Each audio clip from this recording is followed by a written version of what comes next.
The Titanic is sunk with great loss of life.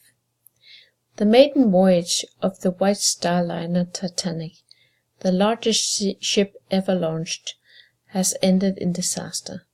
The Titanic started her trip from Southampton to New York on Wednesday.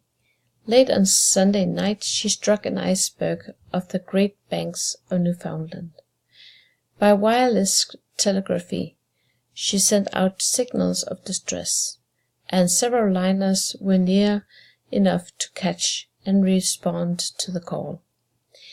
Conflicting news, alarming and reassuring, was current yesterday. Even after midnight, it was said all the passengers were safe. All reports, of course, depended on wireless telegrams over great distances.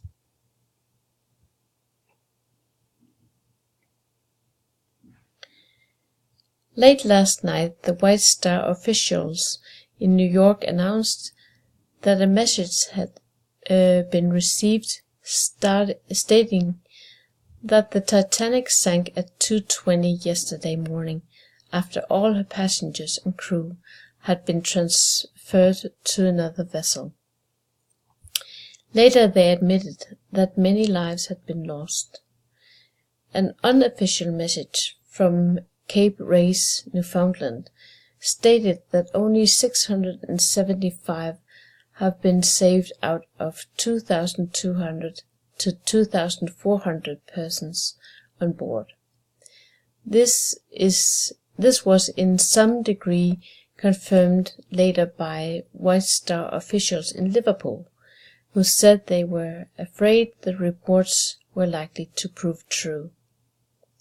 Assuming that only 675 of the passengers and crew have been saved, and taking the smallest estimate of the number of people on board, the disaster is one of the most awful in the history of navigation, for at least 1,500 lives have been lost.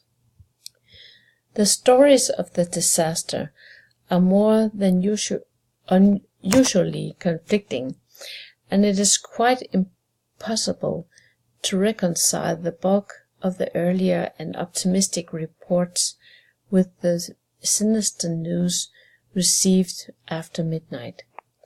There is unfortunately only too much reason to believe, however, that the latest and worst news is nearest the truth, for none of the later cables contradict each other.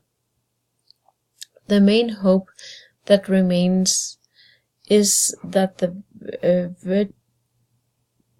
Virginian or Parisian may have picked up more of the passengers and crew than those saved by the Carpathia. As to this, there is no news at the time of writing. A list of the first-class passengers who are reported from New York to have been all saved appears on page 6. White Star statement in New York, 9:35 p.m. Mr. Franklin said, "I was confident today when I made the statement that the Titanic was unsinkable, that the steamship was safe, and that there would be no loss of life. The first definite